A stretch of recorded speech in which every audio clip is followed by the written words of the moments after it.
sœurs dans le Seigneur, bonjour. Je suis très heureux de vous voir comme ça, si nombreux, poursuivre cette catéchèse. Comme nous le savons, le présent congrès eucharistique national nous offre l'occasion de prier ensemble, mais aussi de scruter davantage l'Eucharistie, sacrement par excellence du mystère pascal. Et nous scrutons l'Eucharistie pour en tirer tous les trésors spirituels pour notre vie de foi. C'est pas pour rien que nous avons passé un temps, 3 journées entières, à écouter des communications de grande qualité sur le sens profond de l'Eucharistie. Voilà pourquoi je rends grâce à Dieu qui nous permet de vivre en Église ces moments si particuliers et si solennels de célébration de notre 3e congrès eucharistique. Ce serait vraiment dommage qu'après un moment aussi beau, aussi solennel, aussi particulier pour nous, que nous rentrions chez nous exactement comme nous étions. On va au congrès eucharistique dans un certain état, mais au retour, nous devons sentir que la méditation de ces grands mystères de l'Eucharistie a changé quelque chose en nous. La catéchèse que je vous propose aujourd'hui s'intitule Eucharistie comme mémorial subversif de notre Seigneur Jésus et appelle à l'engagement social du chrétien. Eucharistie comme mémorial subversif de notre Seigneur Jésus et appelle à l'engagement social du chrétien. Mon propos est de cerner avec vous les rapports qui existent entre l'Eucharistie, tel qu'on nous l'a présenté pendant ces moments, pendant cette période, l'Eucharistie,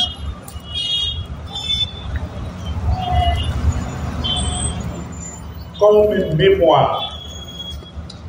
Nous le disons, l'Eucharistie, c'est faire mémoire du Christ, de notre Seigneur.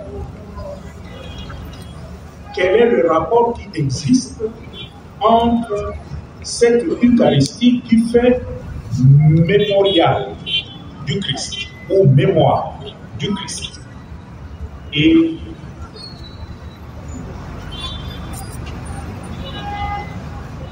notre engagement dans la vie concrète, notre engagement social en tant que chrétien? Est-ce que l'Eucharistie, telle que nous avons médité pendant cette période, nous laisse complètement indifférents? En d'autres termes, si nous avons bien passé ces 3 jours et nous allons continuer à approfondir le mystère de l'Eucharistie, on ne peut participer aux célébrations eucharistiques et rester indifférent vis-à-vis de tout ce qui se passe ou se vit dans ma propre vie, dans ma famille, dans ma communauté et dans ma société, dans mon pays. On ne peut pas rester indifférent, ni sur le plan religieux, ni sur le plan social, et encore moins sur le plan politique. si on médite la profondeur, le sens profond de l'Eucharistie. L'Eucharistie célébrée en vérité, et si nous participons à ces grands mystères en vérité, l'Eucharistie doit avoir un impact sur notre existence, sur notre vivre ensemble, et nous ouvrir à un engagement familial, un engagement chrétien, un engagement socio-politique. L'on pourrait donc dire que l'Eucharistie a une dimension subversive. La subversion s'entend ici dans le sens de la révolution ou du changement de l'ordre établi, surtout un ordre marqué par les injustices, par les inégalités sociales, par le manque de paix, allant jusqu'à dégrader la personne humaine, créée pourtant à l'image et à la ressemblance de Dieu. Ce serait un non-sens, une contradiction de continuer à célébrer l'Eucharistie et rester indifférent par rapport à tout ce qui se passe dans notre vie, autour de nous, et de façon globale dans notre société. Nous avons l'habitude d'assister à la messe, n'est-ce pas? Chaque matin, chaque dimanche, nous assistons à la messe. Nous connaissons un peu l'ordre liturgique de la célébration eucharistique. Nous connaissons un peu par cœur. Et les différentes parties essentielles de toute célébration eucharistique peuvent aider à illustrer ce que je viens d'affirmer. On peut globalement regrouper l'Eucharistie, on peut subdiviser en 3 grands moments, on pourrait dire 4 si on rajoute l'offertoire. Mais c'est la parole de Dieu,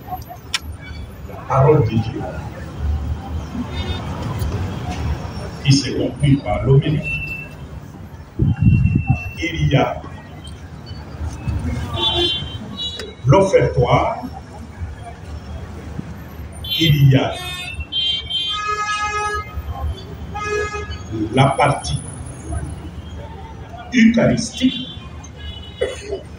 et la partie finale qu'on peut appeler le renfort.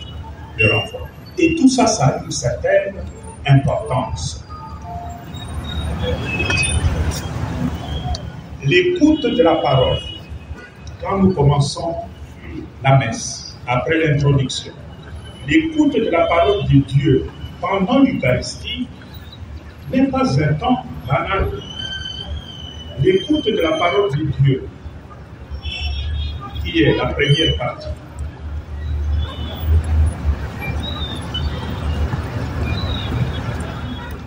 le récit de l'institution. Je ne parle pas beaucoup de l'offertoire. La communion et le renvoi des fidèles à la fin de la messe constituent des moments importants.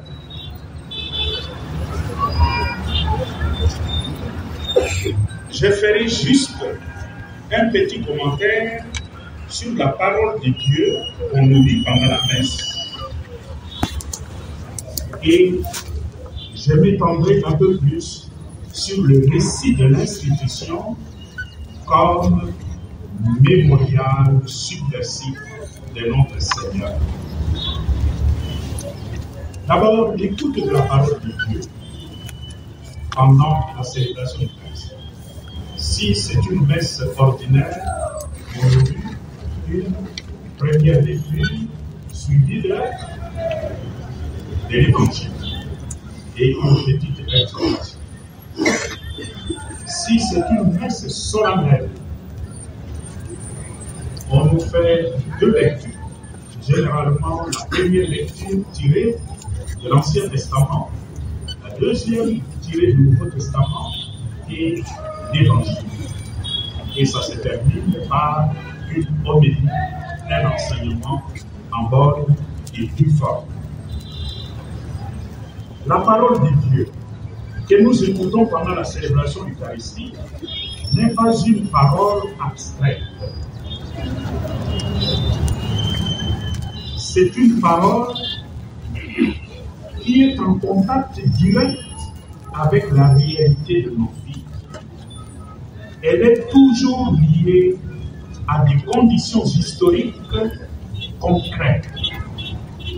Même si Jésus a vécu il y a 2000 ans, lorsqu'on nous lit la parole de Dieu proclamée à partir de l'enfant ou de foi de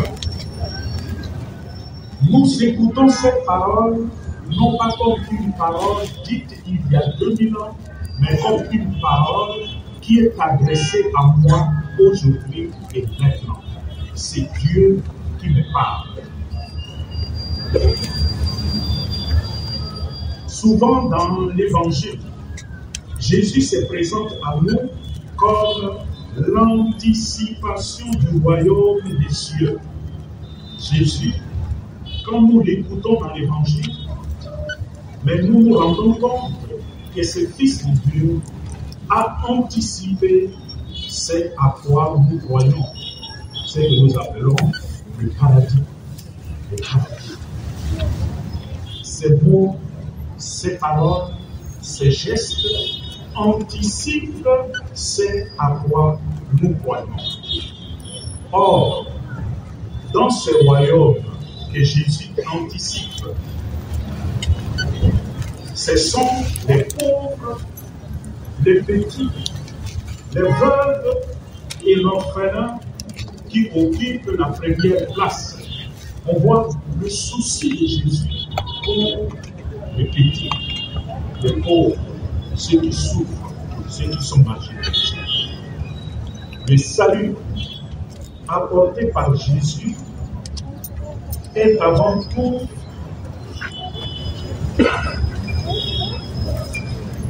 un salut pour tous. Jésus n'est pas venu annoncer un salut pour une catégorie, mais un salut qui concerne tous les membres de la société et avec une attention particulière pour le pauvre, pour le plus fragile. Cela signifie que l'évangile de Jésus, j'insiste, l'évangile de Jésus n'est pas un évangile socialement neutre. Jésus prend parti pour le plus fragile, pour le plus pauvre, pour les victimes de l'injustice, pour les victimes de toutes les inégalités que la société peut comporter. Bien au contraire, l'évangile de Jésus comporte des exigences de justice, de partage, de solidarité. La parole de Dieu que nous entendons pendant la célébration eucharistique nous interpelle à accorder une attention particulière aux pauvres et aux petits et nous invite à nous remettre en question. Si tu écoutes, entends bien la parole de Dieu et tu te laisses pénétrer par la parole de Dieu, à la fin, toi-même, tu te remets en question. La remise en question. En d'autres termes, notre conscience est régulée. Notre conscience est perturbée par l'enseignement de Jésus que nous entendons dans la première partie de l'Eucharistie. La deuxième partie, c'est la partie la plus importante de ma communication de ce soir. Catéchèse, c'est le récit de l'institution de l'Eucharistie.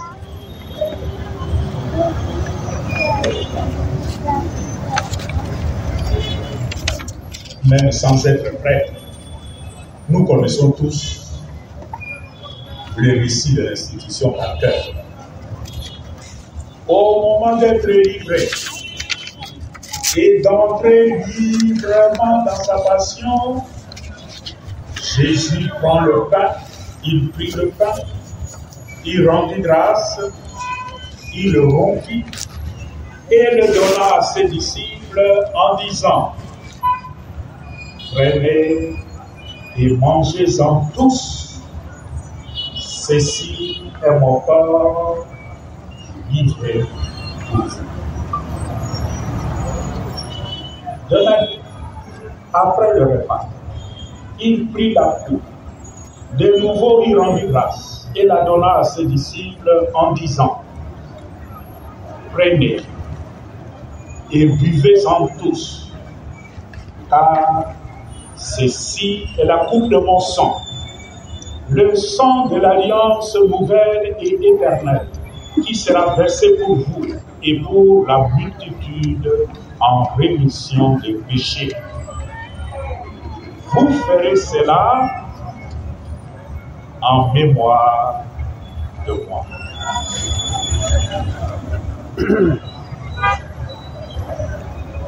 Voilà le centre de l'Eucharistie. Le centre de l'Eucharistie. Ces paroles graves que Jésus prononce avant de quitter ce monde pour retourner auprès de son Père. Ce ne sont pas des paroles prononcées dans un contexte ordinaire. C'est dans un contexte extrêmement grave. Jésus sait, nous sommes le jeudi saint. Le jeudi saint. Le soir du jeudi saint. Et Jésus sait, dans son âme, dans sa conscience, que demain, les hommes le tueront. Il sera massacré par la méchanceté des hommes. Avec toute cette gravité, avec toute cette émotion, il réunit ses apôtres autour de lui pour leur donner sa dernière volonté. En d'autres termes, ce que je viens de vous dire, c'est le testament de Jésus. Après avoir enseigné pour la dernière fois ses apôtres sur l'amour qui doit régner entre eux, il symbolise cet amour en posant ces gestes d'institution de l'Eucharistie comme le sacrement de l'amour entre les disciples de Jésus. Ces récits de l'institution de l'Eucharistie qui intervient au moment de la consécration. Le prêtre prononce ça au moment de la consécration pendant la messe. Ces récits mettent en évidence 4 verbes hautement significatifs. 4 verbes là-dedans qui ont un sens tellement important. Il s'agit de prendre. Ça commence par prenez, prenez, prendre. Deuxième verbe, rendre grâce.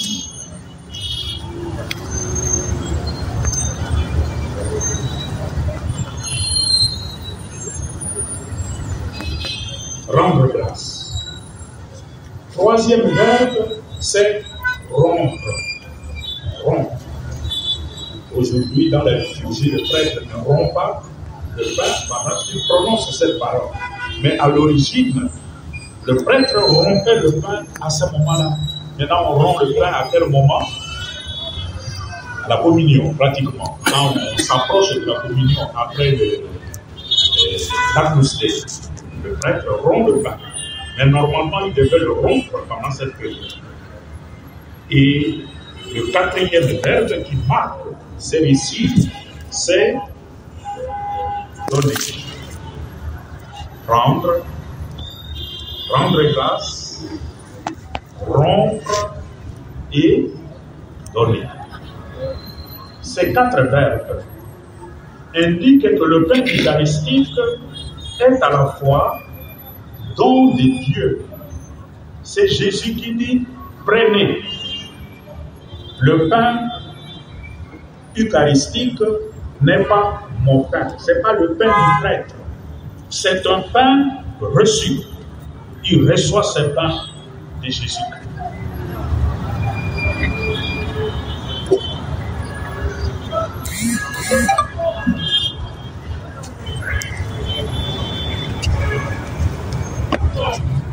Don de Dieu.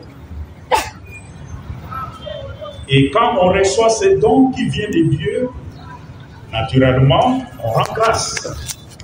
Action de grâce. Mais on ne s'arrête pas à l'action de grâce. En tant qu'il est le fruit de la terre et fruit du travail des hommes, nous rendons grâce à Dieu. Parce que c'est le fruit de notre travail. Nous avons travaillé pour gagner ce pain, mais nous l'avons gagné parce que Dieu a béni le fruit de nos mains. Dieu a béni la sueur de notre front.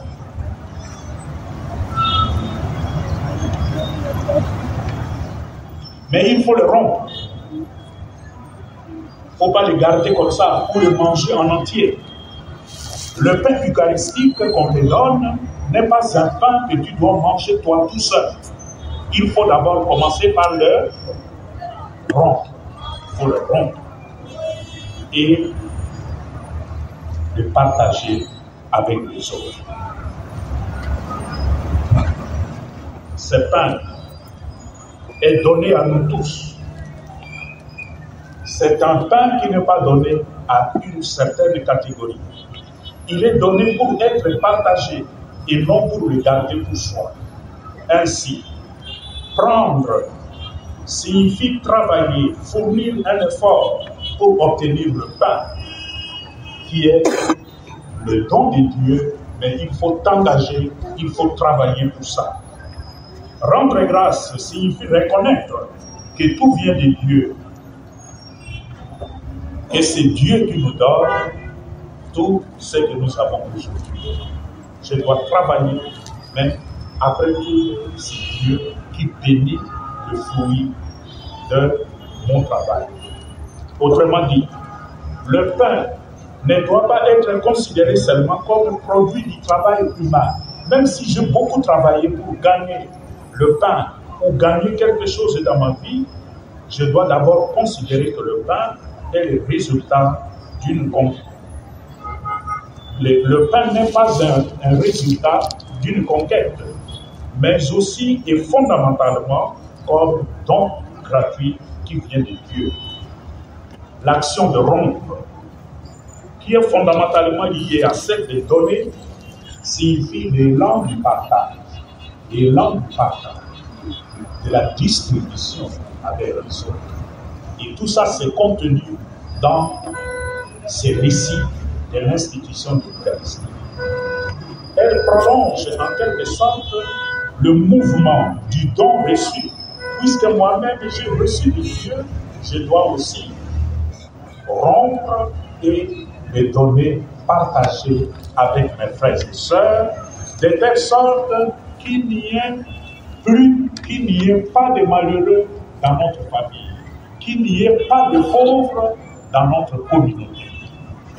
Dans une communauté où on partage, où on rompt le pain eucharistique, normalement, nous ne devrions pas avoir parmi nous de malheureux. Le partage entre frères, entre sœurs, signifié par le verbe donner, trouve ainsi son fondement dans le fait que Dieu donne aux humains. C'est Dieu qui nous donne. Tout ce que nous recevons, tout ce que nous avons aujourd'hui, c'est un don reçu. Et ce don reçu est destiné à être fractionné et partagé avec les autres. C'est dans ce sens que le repas rassemble, même dans la famille, quand on mange, on invite la famille, on invite la communauté. Si c'est une communauté religieuse, on ne mange pas seul, on invite les autres pour partager le repas. Il est l'expression ordinaire du partage, de la communion, lieu de fraternité, voire d'intimité. Et en principe, on ne mange que entre des gens qui s'aiment. Vous allez voir dans la société, dans nos familles, c'est rare qu'on associe à la table des gens dont on se méfie. On ne les invite pas. Donc la table est un lieu de fraternité, est un lieu d'intimité entre des gens qui se veulent du bien. Par ailleurs, les éléments qui composent le repas eucharistique, à savoir le pain et le vin, symbolisent l'unité à laquelle sont invités ceux et celles qui y prennent part. Les paroles de la prière eucharistique 3 les disent si bien. Quand nous serons nourris de son corps et de son sang, et remplis de l'Esprit Saint, accorde-nous d'être un seul corps et un seul esprit dans le Christ. Le prêtre récite ça après la prière de l'institution de l'Eucharistie. La prière qui continue après, le prêtre prononce cette parole. Mais très souvent, nous n'avons pas l'habitude de nous arrêter sur ces mots que prononce le prêtre pendant l'institution de l'Eucharistie. Et pourtant, ce sont des phrases extrêmement denses. Quand nous serons nourris de son corps et de son sang, et remplis de l'Esprit Saint, accorde-nous, Seigneur, d'être un seul corps et un seul esprit dans l'Église. L'Eucharistie est essentiellement communion. L'Eucharistie est essentiellement fraternité.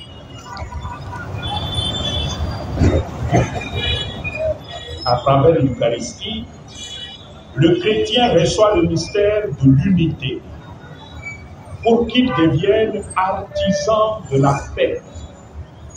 Si le Christ a voulu que nous devenions un en instituant le sacrement de l'Eucharistie, si le Christ a voulu que nous soyons un après que nous ayons mangé son corps et bu son sang, c'est pour qu'il n'y ait pas de division, ni de guerre, ni de méchanceté entre nous. L'Eucharistie que nous célébrons aujourd'hui, c'est comme le ciment de la communauté, le ciment de nos familles. Le mémorial. La dernière phrase, quand je vous ai lu ça ici, la dernière phrase. Vous ferez cela en mémoire de moi. En mémoire de moi. Et ici, nous descendons au cœur de l'enseignement de Jésus par rapport à l'Eucharistie. Vous ferez cela en mémoire de moi.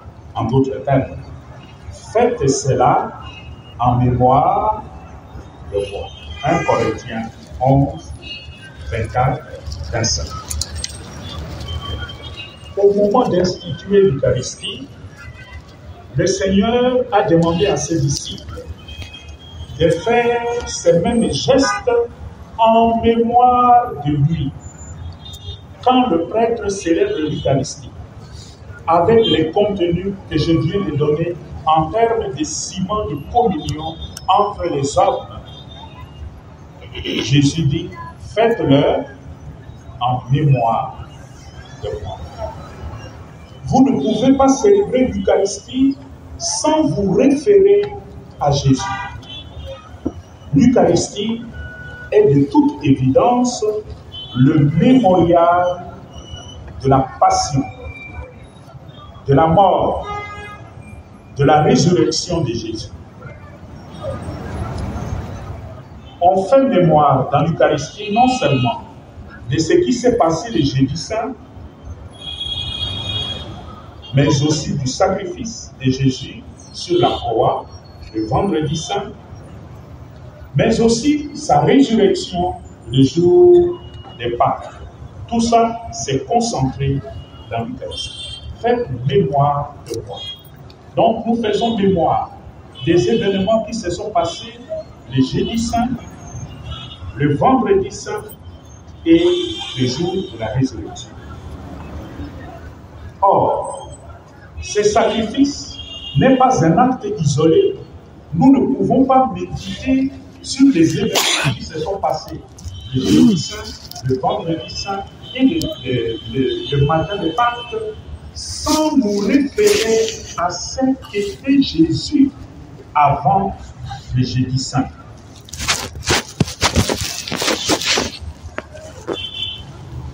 Le sacrifice n'est pas un acte isolé. Les événements du 3 jours, les 3 jours que nous appelons le Triduum pascal, sont intimement liés au comportement de Jésus durant sa vie terrestre, aux controverses qu'il avait eues avec les pharisiens, les scribes et les chefs de prêtres. Cela signifie que l'on ne comprend mieux le sens de ces sacrifices que si l'on examine ce qu'a été la vie de Jésus lui-même. Et les paroles et les gestes de Jésus ont été sans conteste des paroles et des gestes révolutionnaires, sinon subversifs. Si on ne se réfère pas à ça, le sacrifice du vendredi saint n'a aucun sens. Ça n'a aucun sens. Tout cela est arrivé à Jésus à cause de ce qu'il a été tout au long de sa vie. En effet, durant toute sa vie publique, nous connaissons très bien Jésus. Nous connaissons comment il a vécu en Galilée, comment il est allé à Jérusalem. Tout ce qui s'est passé autour de lui, ça nous permet de mieux comprendre le sens du sacrifice eucharistique. Durant toute sa vie publique, Jésus a eu une attitude critique.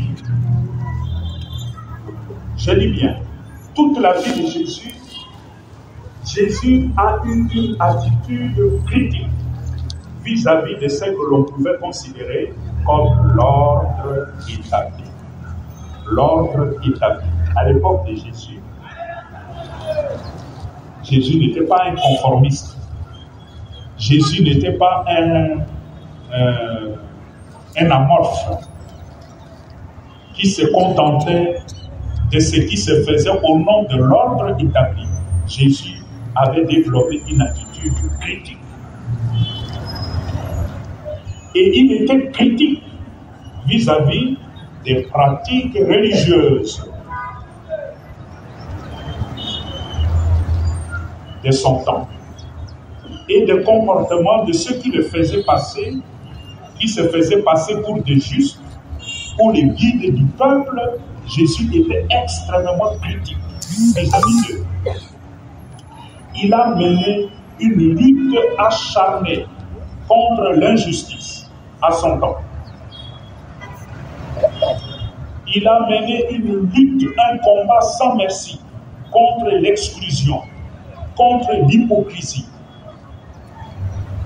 C'est dans ce sens que Jésus avait souvent lancé des anathèmes contre les scribes et les pharisiens qui lient de pesants fardeaux et les imposent aux épaules des gens, mais eux-mêmes se refusent à les relier du doigt. Matthieu 23, 4. Vous, pharisiens et scribes hypocrites, Vous fabriquez des lois, mais ces lois n'existent pas pour vous, c'est pour les autres. Hypocrites de vous autres, pharisiens et scribes. Tantôt, c'est leur vanité que Jésus critique, parce qu'ils se plaisent à circuler en longue robe, aimant les salutations publiques. Ils aimaient quand ils passent les gens les saluent. Là, ils étaient fiers. Jésus dit, vous là, hypocrites, pharisiens. Tantôt, c'est leur interprétation de la loi qui est remise en question par Jésus, parce que devenant porteuse de la mort, des lois qu'on fabrique, on sort de lois et on se demande est-ce que cette loi est une loi qui valorise la personne humaine ou c'est une loi qui porte en elle les germes de la mort. Jésus remet en question cette loi. Jésus reprochait aussi à ceux qu'on regarde comme les chefs des nations et les grands de dominer sur leur peuple en maître et de leur faire sentir leur pouvoir. Marc 10, 42.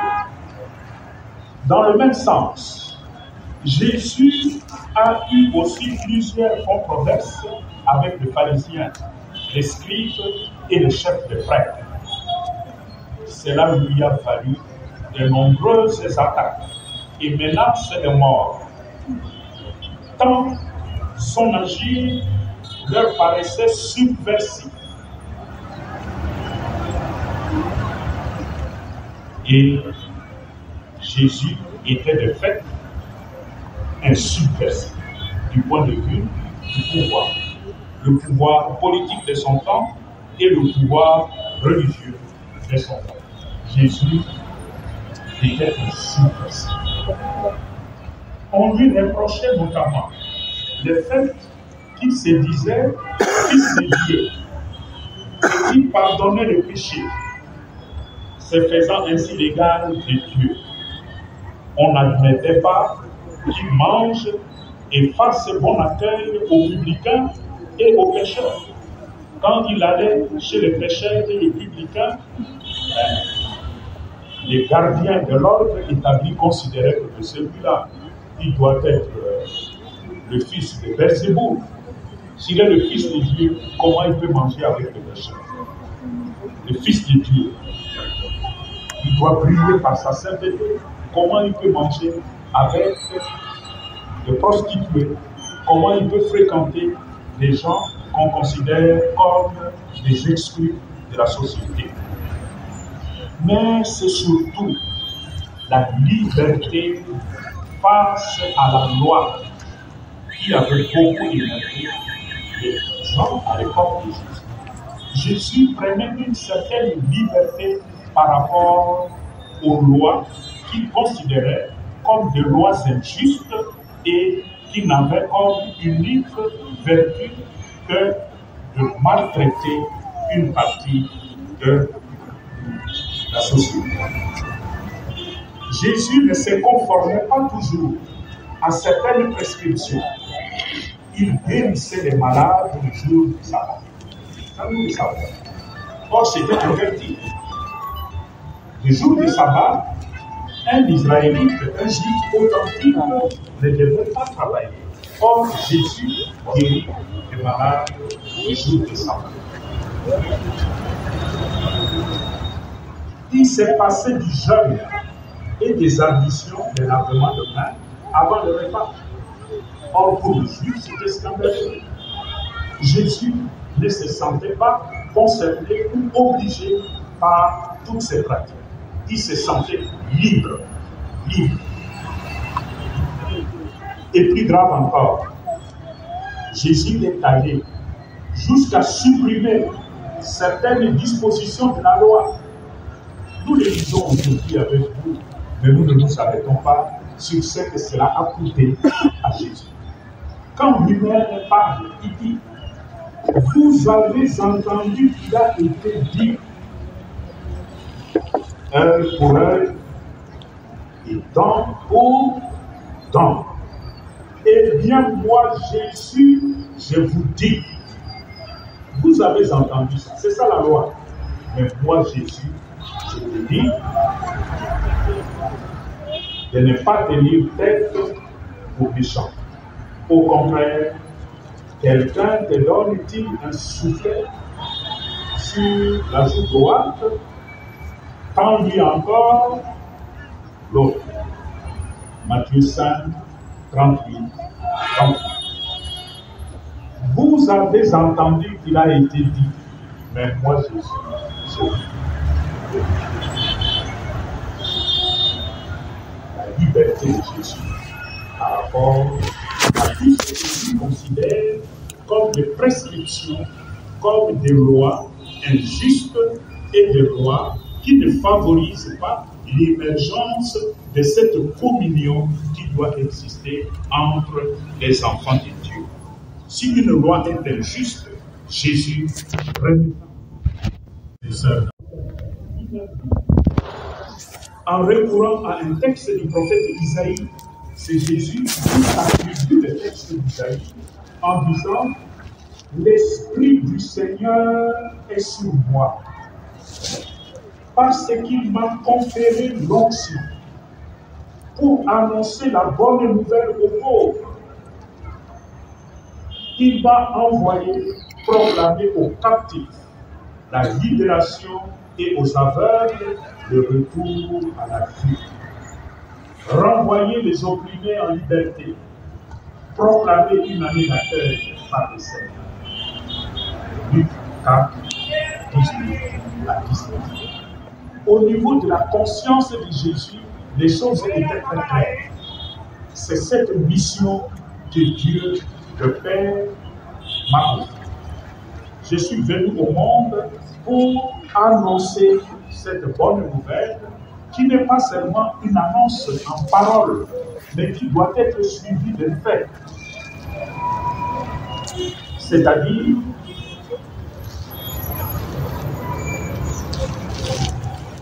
annoncer la bonne nouvelle aux pauvres. Et qu'est-ce qu'il signifie annoncer la bonne nouvelle aux pauvres?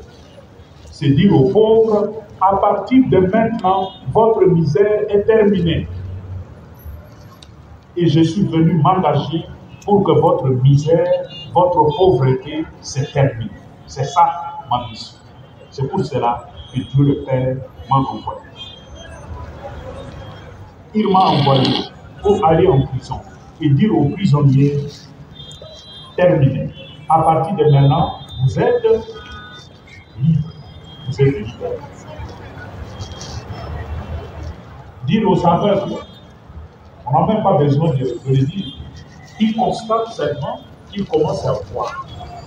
Ils étaient privés de leur vie. Et d'un coup, ils commencent à voir. Que les sourds entendent, que les boiteux ont retrouvé l'équilibre de marche. Ils marchent, ils sautent comme des agneaux. Voilà la mission de Jésus. Cette mission, c'est une mission révolutionnaire. C'est une mission subversive.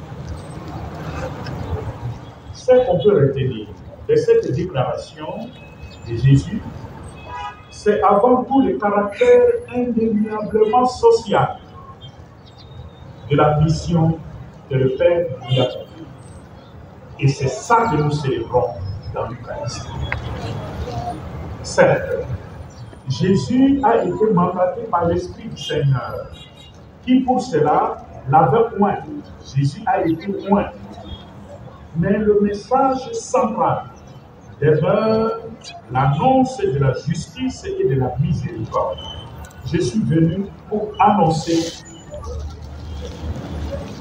l'avènement d'un monde nouveau, un monde dans lequel il n'y aura plus de pauvres, il n'y aura plus de marchands, il n'y aura plus de malheureux, il n'y aura plus d'aveugles, etc.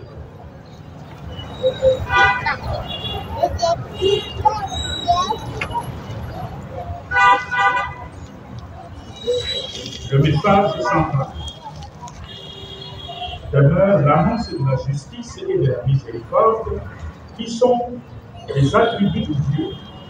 Jésus est venu en quelque sorte pour introduire cette vertu dans les relations entre les hommes. C'est pour cette raison que Jésus a critiqué toute forme d'injustice sociale.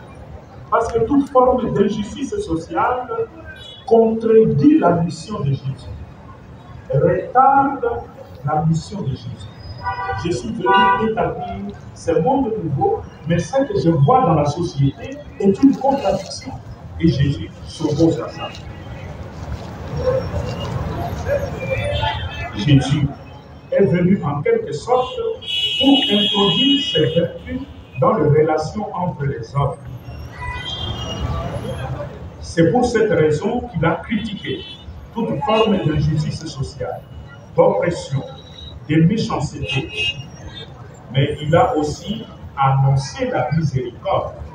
Jésus n'a pas fait que remettre tout en question, critiquer, mais il a aussi annoncé la miséricorde de Dieu en pardonnant le péché.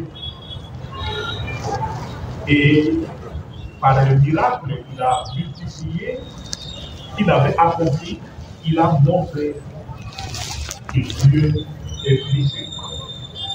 Ce qu'il annonce, Jésus le fait lui-même. Il n'est pas seulement un théoricien. Quand il dit « Je suis venu pour que ceux qui ont faim soient rassasiés », lui-même pose le geste et il multiplie le pain pour donner à manger aux autres.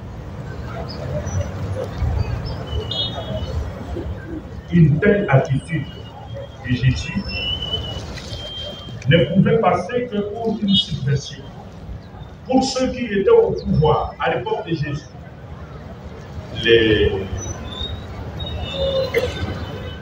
le roi Hérode, avec leur grand chef, l'empereur de Rome, César,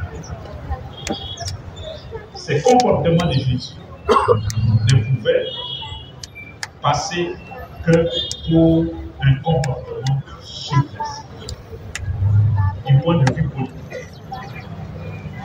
mais aussi du point de vue religieux. Vous voyez l'acharnement du grand prêtre Caïphe, tous les Sanhédrins contre Jésus, parce qu'il remettait tout ce qui n'allait pas dans la société en question. Pourtant, c'est cet homme, c'est ce Jésus qui nous demande de faire mémoire de lui. Et c'est là que l'Eucharistie en tant que mémorial devient intéressante. Dans l'Eucharistie, nous faisons mémorial de cet homme qui, de son temps, avait mené une guerre sans merci contre toutes les situations tordues dans la société. Il s'était opposé à toutes les situations qui humiliaient l'être humain, que ce soit du point de vue politique, du point de vue social, du point de vue religieux. Jésus s'est opposé. L'Eucharistie que nous célébrons avec vous et pour lesquels nous nous retrouvons ici à Lubumbashi, c'est faire mémorial de cet homme. Nous faisons mémorial de cet homme qui a été tenu pour une révolution, pour un subversif, pour un homme dangereux pour le système.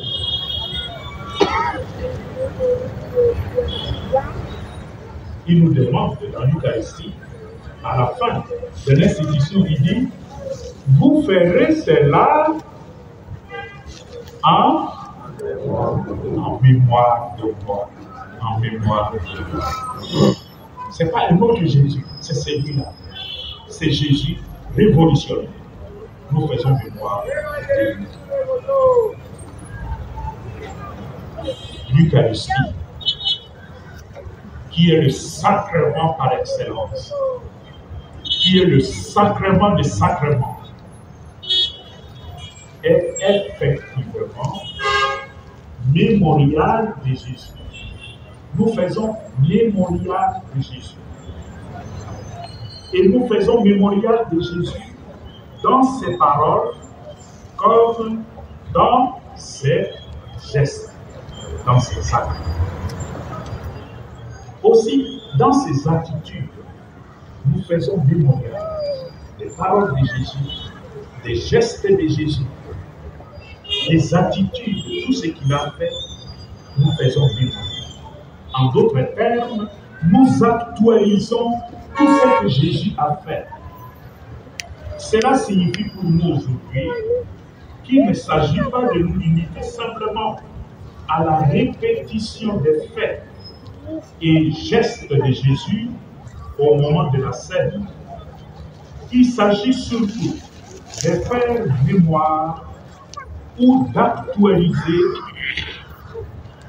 le comportement de Jésus, de ses paroles et de tout ce qui lui a valu la condamnation à mort. N'oublions pas ça. Tout ça a amené Jésus à la mort.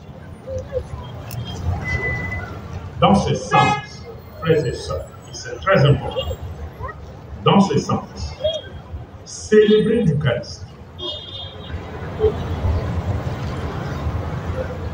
faire mémoire de la passion, mort et résurrection de Jésus doit avoir un effet libérateur sur nous-mêmes par rapport à nos égoïsmes, par rapport à la manière que nous nous comportons vis-à-vis des autres. Notre regard sur la société doit changer. Cela implique une remise en question de notre comportement vis-à-vis des biens de ce monde. Puisque Jésus a remis en question les rôles,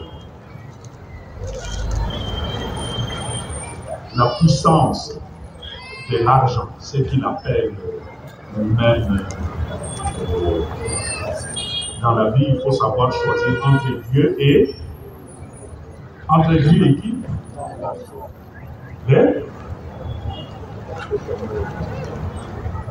Il ne dit pas l'argent, mais il utilise le mot.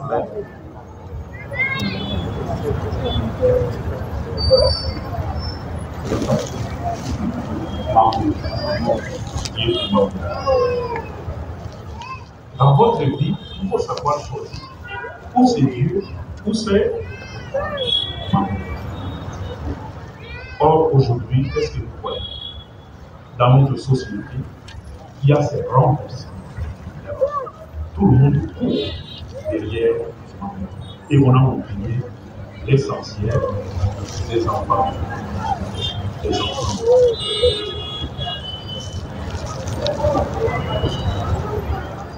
Notre comportement vis-à-vis des biens de ce monde, ça doit changer. Et le Congo est le pays par excellence où le bien matériel a pris le dessus sur l'humain. Moi, je suis impressionné à partir de mon bureau à Kinshasa, comment les gens courent derrière l'argent à Kinshasa. L'argent. Et l'argent, quand on dit l'argent, ce n'est pas un petit 100 $. C'est des millions et des millions qui volent. Et ces millions, maintenant on parle de milliards. On parlait d'abord de millions, maintenant on parle de milliards. C'est la course aux milliards. Ils se félicitent quand ils se rendent compte. Ah, moi j'ai déjà engrangé mon premier milliard. Moi. Et le peuple. C'est notre Eucharistie que nous célébrons et pour laquelle nous nous sommes rassemblés ici, à Lubumbashi, est mémorial de Jésus, nous ne pouvons pas continuer à développer ce type de rapport au bien matériel. Cela implique une remise en question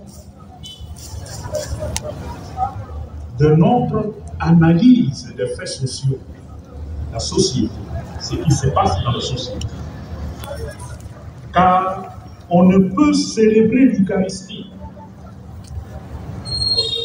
on ne peut y prendre part et en même temps rester indifférent à l'égard des situations d'injustice et d'oppression autour de soi.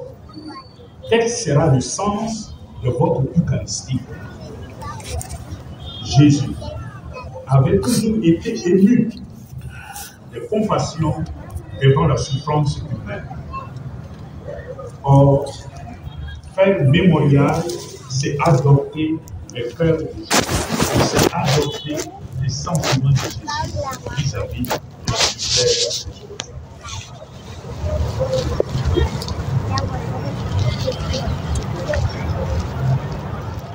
Ainsi, faire mémorial, c'est souvenir de Jésus comme il nous a recommandé.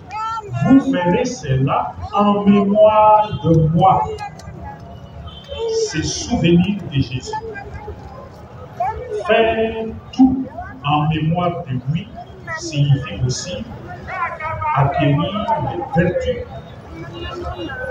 qu'avait Jésus. Les vertus qu'avait Jésus. Devenir sensible à la souffrance des autres.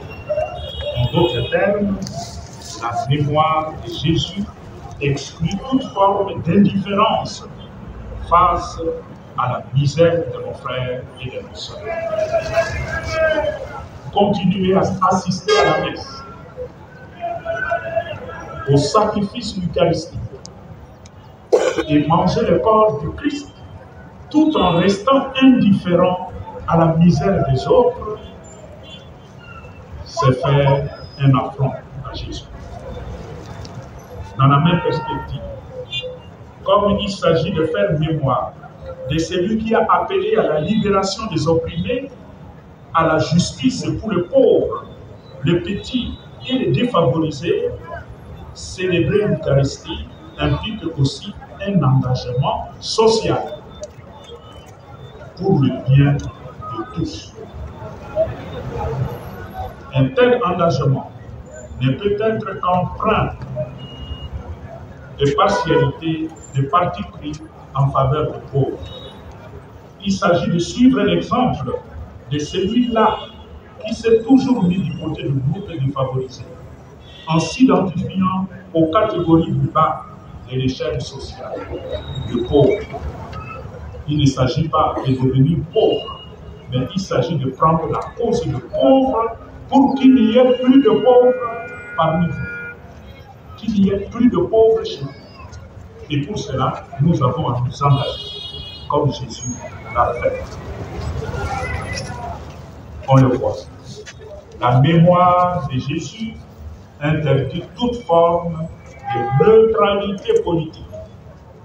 On ne peut pas être neutre devant la souffrance des fils de Dieu. Tu ne peux pas prétendre être chrétien et dire face aux situations, aux désordres sociopolitiques de notre pays, je suis neutre. Mais c'est quelle neutralité? Quelle neutralité? Jésus n'était pas neutre. Jésus avait pris parti pour les victimes de la souffrance, les victimes des injustices. Et il avait haussé le ton contre les scribes et les pharisiens hypocrites. Jésus a levé le ton. Jésus n'a pas dit, moi, je suis fils de Dieu, je suis neutre par rapport à tout ce qui se passe dans la société. Être neutre devant la souffrance de quelqu'un, c'est refuser de l'aider. C'est refuser de l'aider. Tu n'es pas neutre, tu as pris parti. Mais alors, de la manière la plus irresponsable. la mémoire de Jésus, l'Eucharistie.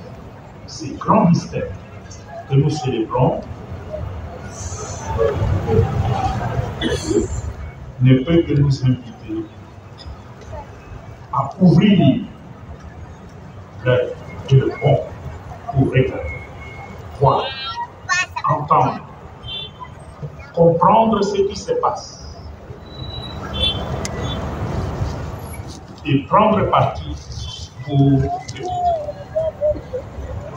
Souvent, on nous accuse, vous le savez, et surtout les cardinals, on l'accuse de faire un jeu politique.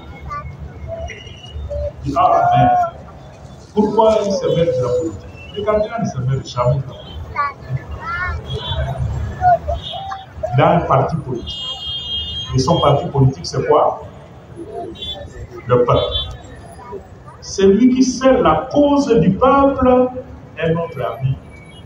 Est notre ami. Mais celui qui maltraite le peuple, il nous trouvera sur son chemin, comme les pharisiens.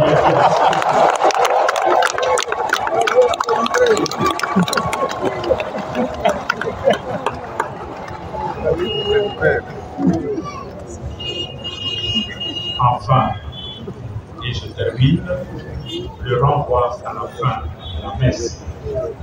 Beaucoup d'intervenants à notre congrès sont revenus sur cette expression-là. À la fin de la messe, le prêtre dit « Allez dans la paix de Christ ». Aller dans la paix de Christ. C'est comme ça que se termine la célébration de Christ.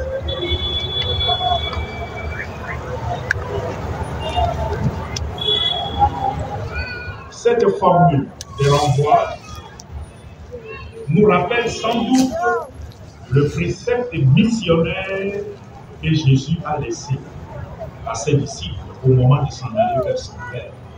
Quand lui-même a dit à ses disciples, avant de monter au ciel, avant de rentrer, mission accomplie, le jour de l'ascension, Jésus prend son avion et retourne au paradis. C'est ça.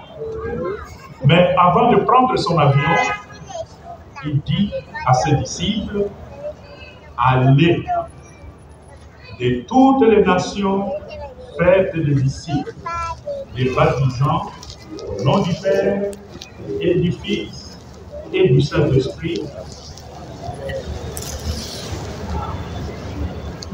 Matthieu 28, 19 à 20. Ça, c'est la mission que Jésus confie à tout participant à ce congrès.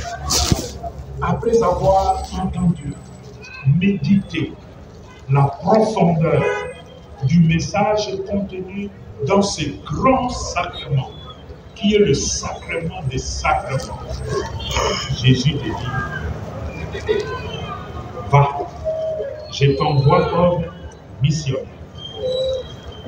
Va répandre ces messages que tu as reçus et fais de telle sorte que tes frères et sœurs accèdent aussi à ma béatitude. Ne garde pas ces messages pour toi.